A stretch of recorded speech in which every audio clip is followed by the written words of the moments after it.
Even today also I get scolding from my parents. I have always been a musical person. You are kind of an inspiration. I was more interested in sports, dream to represent Indian cricket team. But I had huge fights with Srijit also. People calling me and said, why did you play this character? They said he is immature, talks too fast. I was there for 7 years in my job life. I have got a newfound love from this younger audience. They call me Shonada. For Durga Puja, I extend my warm wishes to every Bengali. Enjoy. Abir, it's lovely to meet you after a long time. We've been in together for a very, very long time. I welcome you to Spotlight on Connected to India, which has a very wide footprint all across the world. And lovely to meet you. We are doing a special series on Bengali actors to introduce them to the diaspora Bengalis elsewhere. And I would like to welcome you here. My first question is, you are an actor in all the media. You were an actor on television, you are an actor on cinema, and now you are also anchoring reality shows. So how do you look back on this multifaceted factors in your life? I was not regular into plays, though my full family, they are from, they have a strong stage history, but I was the odd one out. So even today also I get scolding from my parents that I never took theatre and plays very seriously. But yeah, I started off with television, and then there was a gradual shift to films.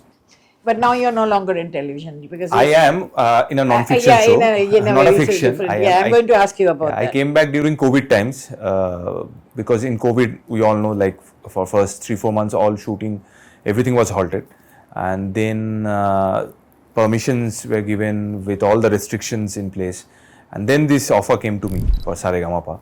And Saregamapa is one of the biggest shows in India, not only for Bengali audience, though it comes in Zee Bangla, which is supposedly a regional channel, but from the statistics and from the kind of audience reach it has, it's one of the biggest shows nationally also. So I actually, lapped it up, the whole offer, because at that point I also felt that people are now stuck at the home, so they would love to see something very refreshing, and music is kind of a healer. And such a huge show with very healthy entertainment, so I started off. Has it been a different kind of a learning experience? Yes, it is, because though it's we call it a reality show, but it's a different reality. It's not real reality. Yeah. That much I have. That much I can say, and I had to adapt because if you are an anchor, you have a unique role because there are singers. Talented singers, there are very popular and very famous musicians who are judging them, and there is this huge audience base. So I am actually working as a bridge between all these three. When I started off, I had this feeling that I will reach out to wider audience because television has reached different places. People far away from Kolkata or West Bengal, they also watch television shows, and it actually came true. And I remember we did the whole first season, it was COVID times, especially the senior people, they were very happy because they said that all throughout the week we are getting all kind of bad news, we are very apprehensive, we are very anxious, we are very tense. So weekends, Saturday, Sunday, we are listening to good music, we are having a good time, so it's kind of a blessing. So I think that was the biggest feedback, and I can very well understand that I have reached out to wider audience through Saregama. And you have learned a lot about music also. No, not really, not the technicalities of it. No, not the technical, because you're not a singer. No, I'm not, but I have always been a musical person in the sense that music has always been a favorite pastime, kind of a hobby. So it's also like, I'm very fortunate to meet so many stalwarts from music industry all over India. They come to this show, and with these younger talented people, I see dreams in their eyes, and I see, and they have a huge energy.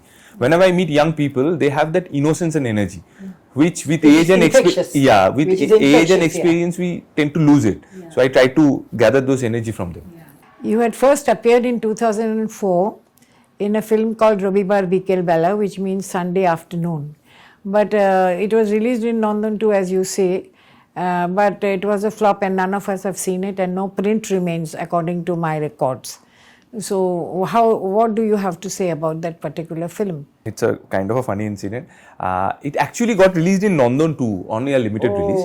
There was a Amit Rai, he is an NRI Bengali. Okay. He was making a film, And this film talks about one of the favorite most nostalgia we have. That's Naxal movement. Yeah. And you Onikda, I played remember in Meghnad Badra show, Onikda used one term called Noxalgia. So Oh. nostalgia and noxals. Okay. We have this huge thing, and yes, it was a very I won't say was, I would rather say it's a very important movement for us. So when Amita was making this film, I was actually not even doing television. I was completing my studies. Okay. But I have done one or two short stint in television. So Shoibalda, one of the directors from here, he is a very good friend of Amita also. He was also co-writing the script. So he actually suggested my name, that I know this guy. He is from acting family. I know his parents. You can try him. So it was at that point of time, it was more of an experiment kind of for me. I was very excited to see what's happening all around, and I remember it was shot digitally. So at that point of time, digital filmmaking was not in vogue in at all, India. yeah. No, and it was kind of, I won't say kind of amateur filmmaking, because none of them are from film industry. Okay. But I love the energy. I love the vibe and the kind of stories story it told. So Rovibar Bikelwala, yes, actually I shot the film in 2004. It got released in 2005. A very limited. It was release. released. Yeah, in London too. For a week, Nandon too. Yeah, and there was a special show in Gorki Shodhan or kind of that. So I don't know whether there are any prints there. I've read that there are no prints available. And That's what if you see the film, you can understand that filmmakers didn't make it, but the intention was right. But maybe execution was. Yeah, maybe, and that's it did not natural. relate to the audience or to the mass audience or whatever. Yeah, maybe because the finer elements were kind of missing, and that's quite natural. But the intentions were very right. So I loved the experience. I remember, and yeah, that's all about Rovibar Bikelwala. You come from a family steeped in theatre, in acting. Your father and mother are both very brilliant actors. So did you step into acting accidentally, or was it by design, since you are very highly educated? I had cinema in mind, but I'm from a middle class family, and it was a norm that you have to complete minimum amount of studies. Okay. So it was Management is not minimum number. No, the thing was, yes, my whole family, they are from theatre background. I'm actually the third generation. Okay. Yeah, my grandparents from my mother's side, they were into theatre. My Dida, she had done Akashvani also at that point of time. They used to do Jatra, my Dadu Bhai and Dida, Arun Dasgupta and Renu Dasgupta, though he's not the popular Arun Dasgupta we have. So it started off from there. I now I feel that it was always there inside me, somewhere hidden. I was more interested into sports, like every other Indian young people. Yeah, I also used to have a dream to represent Indian cricket team. But in school, in para theatre, in Baba's office theatre, I used to participate. But it was, I think, strongly written everywhere that from our family you have to complete study till at least graduation level, then you can decide of whatever it's your own decision. So after completing graduation in BCom, I got some opportunities to play some very offbeat like 1 or 2 days role, but yes, from gradually I shifted to MBA also. So actually the funny part is, when I was about to complete my MBA, the offer came to me for which I call as my proper debut, the serial called Bonnishika from Devanshu Sengupta, whom I consider my mentor. The Devanshu Sengupta who is no more. Unfortunately, he is no more. So he was very talented. He was very talented. I miss him now, because the kind of content we are producing now, especially for these OTT channels, Devanshu would have been a cakewalk here. Yeah. They were the kind of concepts. Sengupta played. Yes, Jishu was also his find. I think so. Yes. He in that Chaitanya Mahaprabhu. Chaitanya Mahaprabhu made him very popular. It was also from Devanshu Das. Yeah, I know that because I interviewed him once. Right. Yeah. So when I was about to complete my MBA, my campus job was done. So I was kind of secured that I've got a job. And at that moment only, Devanshu offered me Bonnishika. So my professional world, like my shooting and my job life, they actually started simultaneously. Okay, but you chose the After a point of time, I tried. Oh, you joined the Yeah. I was working with India Bull Securities in share market. So officially, I left my job in 2012. But last 2 years, I was hardly there in office. Okay. I tried to juggle. 2012, like my God. Yeah, I was there for 7 years, my job life. I tried to juggle in the beginning. For first 2-3 years, I slogged a lot, like a proper salesperson, like a proper share market person. I had a clientele base. I had to service them also, and I took a leave. Kind of share market used to close at 3:30. So by 2:30 I could leave the office and join my television set. So it was very hectic at Very that time. hectic, But you were younger also. Yeah, but I'm thankful to both the parties. Like my office colleagues, they also supported me a lot. My office boss. I always say that there are like 2 or 3 people in the office who used to be my senior, my boss, my regional head, my branch manager. Without them, I don't think I could have pursued my career here. And same thing is applicable for my industry people also. They knew that this guy will come at around 2:33. So they used to finish other scenes beforehand.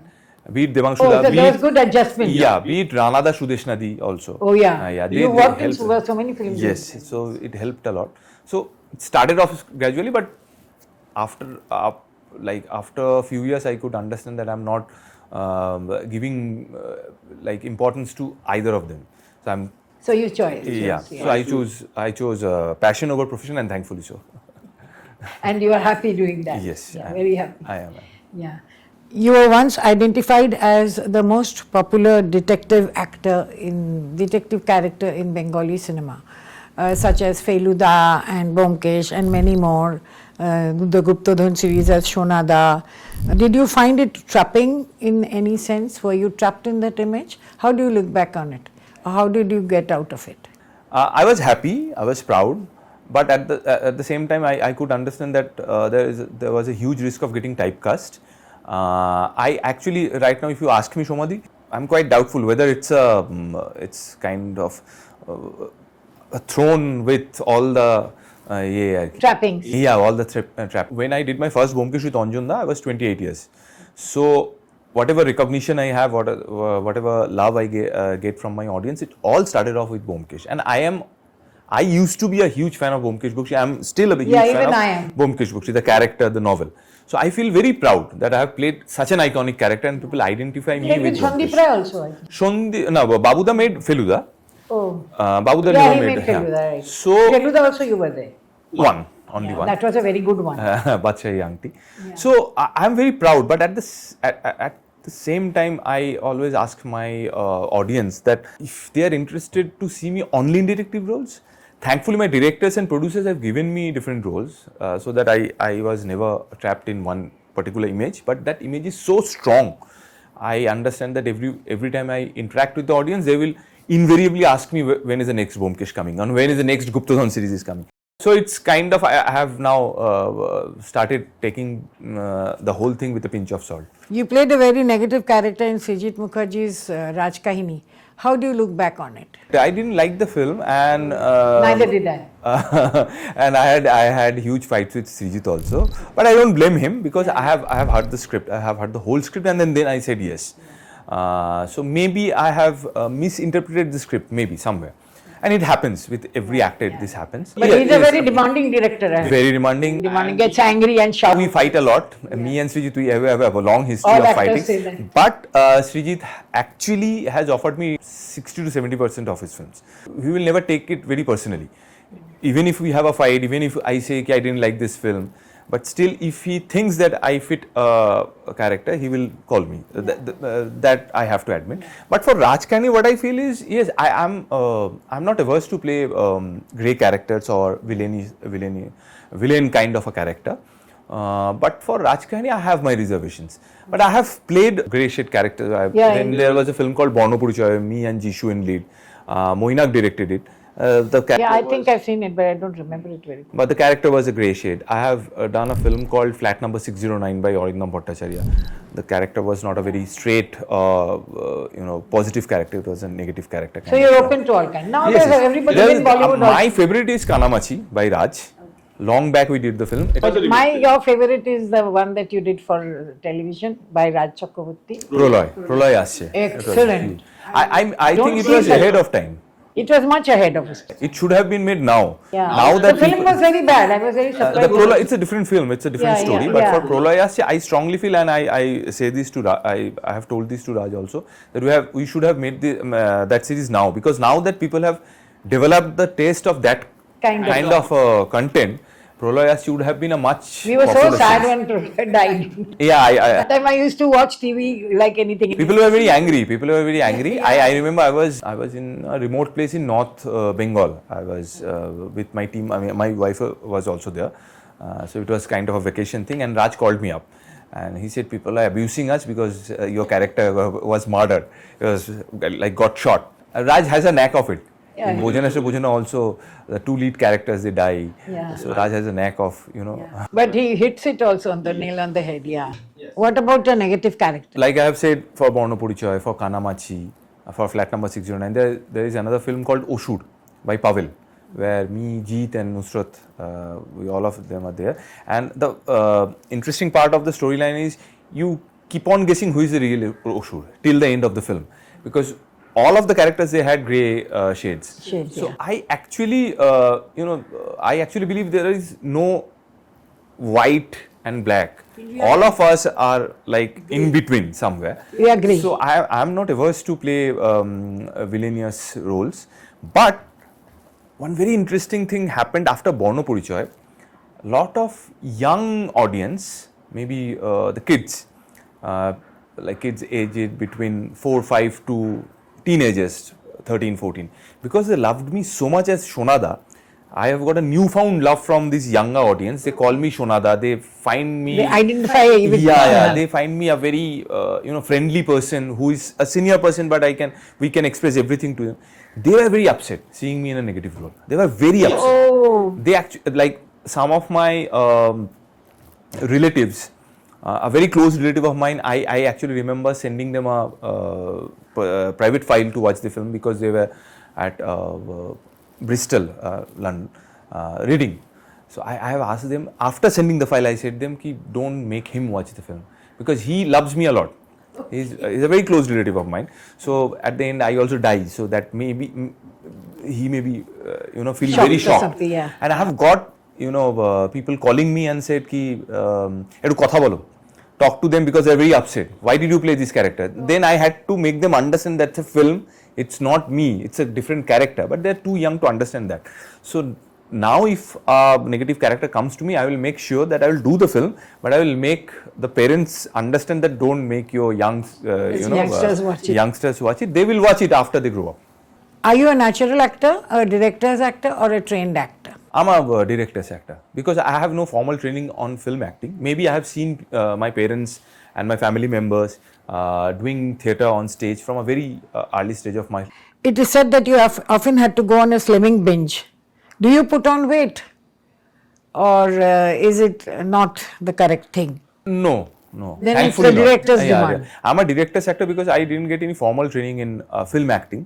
My family members, everyone of them, they are from stage, and I have seen them rehearsing a play, how the play happens. So I was never very alien to theatre. The environment. But for film acting, I never had any formal training. So I think I'm a director's actor. I ask a lot of questions before I start shooting. And even throughout the shooting, I ask questions like why he is doing this, why he is doing that.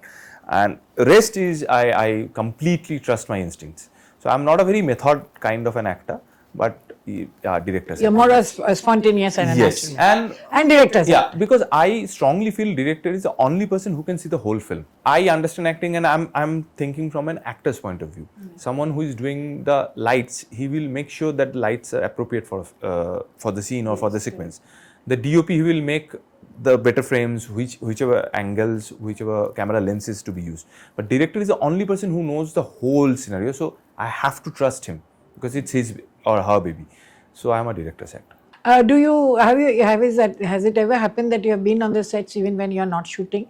Like it used to happen in Satyajit Ray's Yeah, films? it happens. It happens to me also. I love to give cues to my co-actors because I also expect them to give me cues. Yeah. So in return, I also try to be there. Yeah. There are no films made on time travel in Bengali cinema except one, that is Atanu Ghoshe's Abir.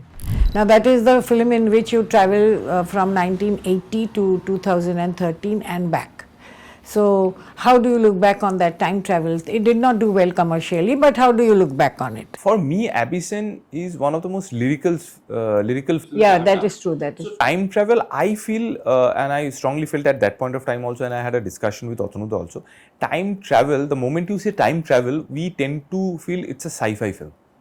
Yeah. So there will be a lot more gadgets and scientific explanations and experiments, and then there is a time travel. But for me, Abyssin is not like that. It's more of a emotional film. Yeah. Time travel is a tool. It's only a tool. It's not the basic medium of the film. Yeah. So the technicalities, the experimental sides or the scientific sides, they will act as a bridge to tell a story, to tell the difference between two times, or whether at all there is any difference, how people treat each other. I think it's a time travel film, but to me it's a more of an emotional film where time travel has been used as a tool. That's it. But it was a very challenging role for you to do two time. Yeah. In the 1920s, there was nothing like the internet and all that, and now in the modern time.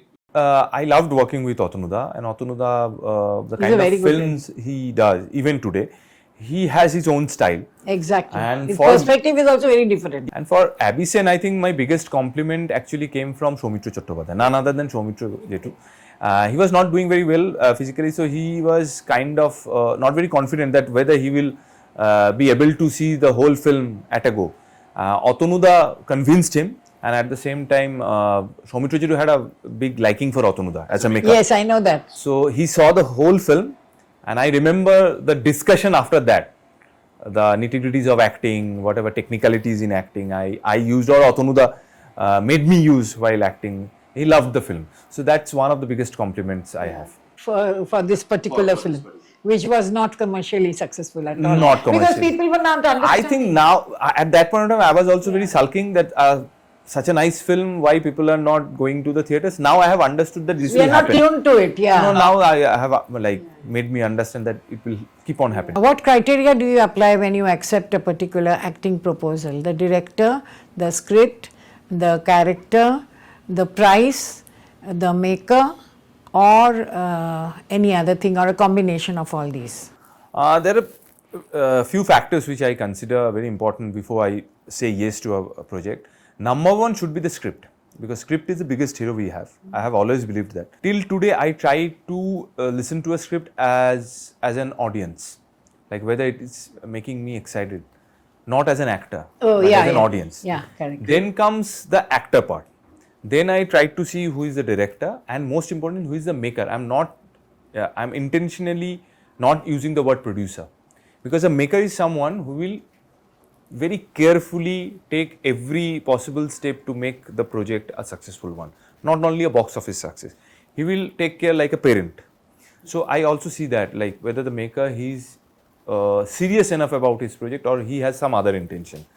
Like there are people who has surplus money, and for the fun of making a film, they will come and do a film, which is fine, money is very important. So whoever is making the film, maybe a producer, maybe a maker, whoever, he plays a very important role, because I think is the guardian of the film. So these are few factors I try to have an idea before I say yes. Name 5 of your favorite directors and explain why they are so favorite for you. You may say it's a recency effect, because my next release is Babli, Buddhadev Ghosh's famous novel, and that's a film with Raj Chakraborty. And I'm working with Raj after 10 long years. So it's special that way. So Raj has always given me different roles. Like I remember, as you said, Proloy Asche was kind of a very, I would rather say it's a path-breaking kind of a project at that point of time. Yes. Then I did a film called Kanamachi. At that point of time, it was a complete mainstream film. So the kind of films I was doing at that point of time, no one ever thought that I will fit into something called a film called Kanamachi. He took the risk, and he was very convinced about that. Yeah, Kanamachi is also Raj. Then I did a film called Bojana Se Bojana, which I strongly feel is one of the biggest hits in my career. Okay. Yes. Till today, people talk about that. It's a very people are very emotional, very attached with the film. And then there was a comedy film called Kathmandu. So he has given me different kind of films, different genre of films. And They allow you to explore your possible potential. and he has infectious energy. I complained that you give me so much of hope. I also kind of be very anxious. Like after all this, if people don't like the film, which may happen with any film, so it will be very heartbreaking. So Raj is one, my favorite director, and then I must say I loved working with Arindam Shil. I think he's Arindam Shil's Aborto was really very good. Aborto was his first film, my first film with directorial, him, and I have done 7 films with him, 7 or 8 films with him. Most of the films I have done with one director, it's Arindam. Arindam's visualization and Arindam, we call him Jotnoshil. Okay. Jotnoshil, he's very Jotno, very takes care of every minute details. So I revived Bomkesh with him. So Arindam is one director I love to work with. And with other directors like Dhruvo gave me Shonada, Dhruvo Bandyopadhyay. Which is very, very out of nowhere, out of no, it doesn't have any literary background also. He gave me Shonada. So I loved working with Dhruvo also. Babuda, I have worked with him in 4 films, and I loved that Mejaj, that Raibari Gharana. I loved the whole thing. We're quite easygoing. It's about the Bangali eliteness. As I said, Mejaj is the word, the vibe. Now youngsters would rather say the vibe. You get a very strong the heritage, the legacy, everything. So I loved, and the whole family, like Babuda, Bunidi will take care. Like Bunidi will also pull the chair for you. So you feel ashamed that why are you doing this? I can manage myself, this yes, but they follow a principle that on set the actor should be given maximum amount of comfort so that he can focus in his own work. So I loved working with Babuda also. Yeah, Anjanda gave me my first break, so I will always be indebted to him. And I personally... What kind of a director is he? Overtly emotional, very emotional. But yes, I would always say, as I said, I was 28.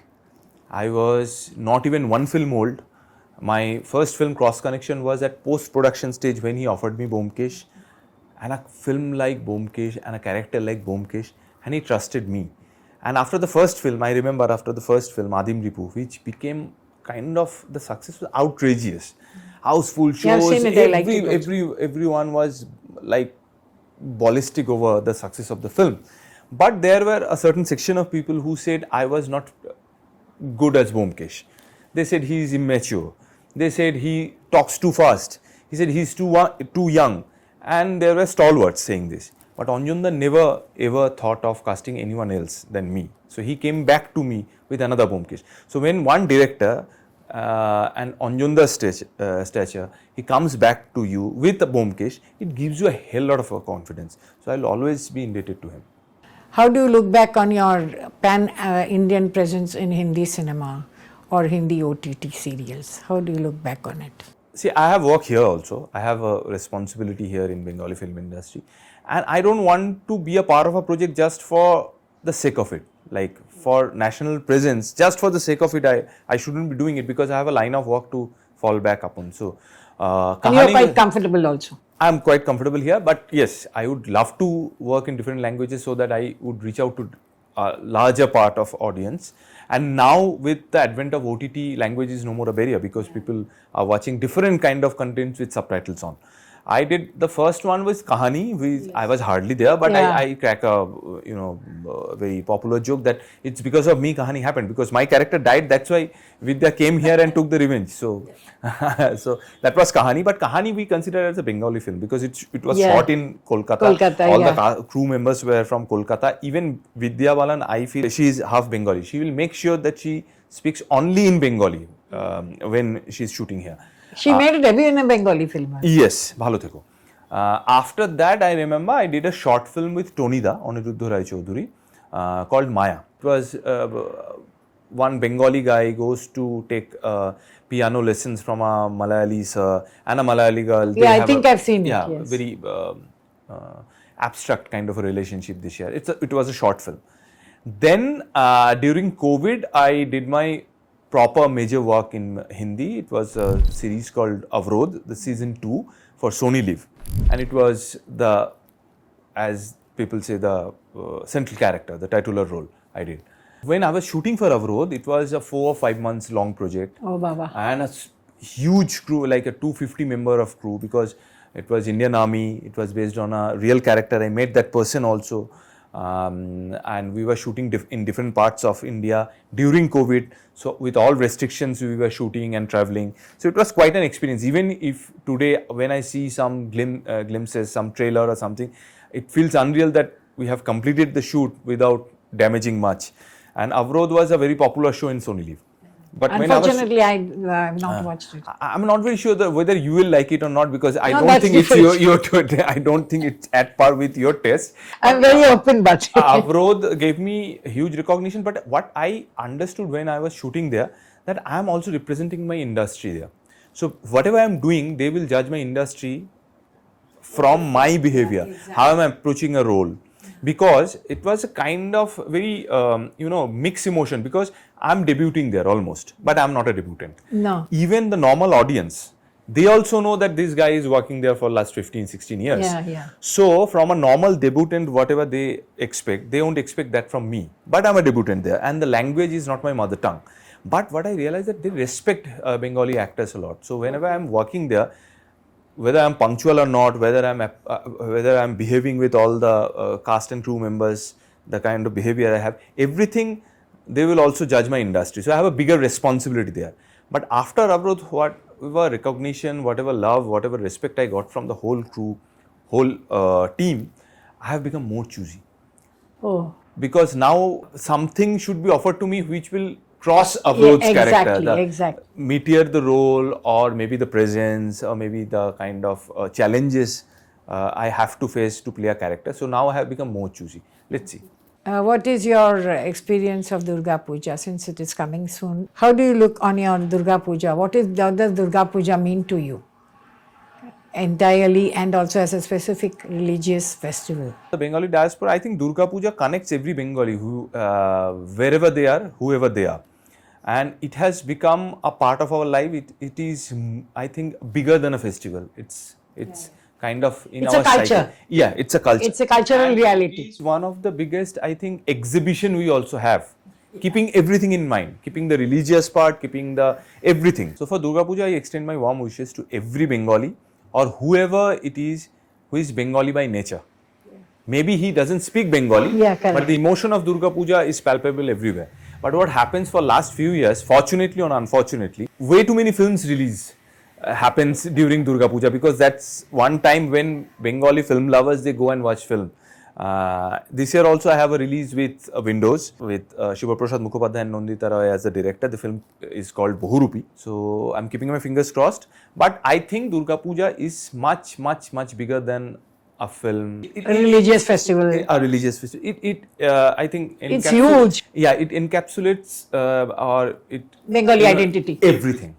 You wear a new clothes, you meet relatives, you meet your old friends, you fun, you frolic, you eat great food.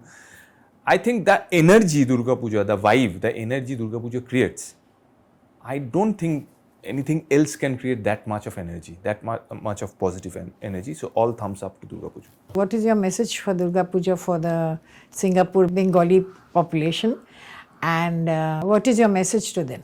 Enjoy, and be with your loved ones. That's because that is what you do. Yeah, I try to do that, and be with your loved ones. At end of the day, that matters the most.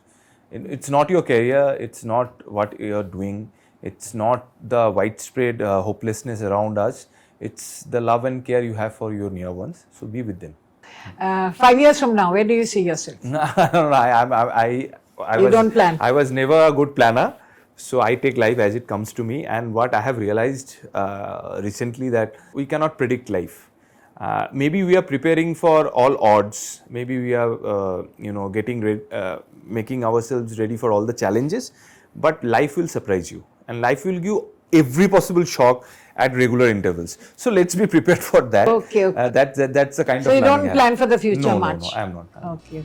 And thank you, Abir, for this wonderful interview for Connected to India on Spotlight, and wish you a very good Durga Puja, and hope we meet again on Spotlight.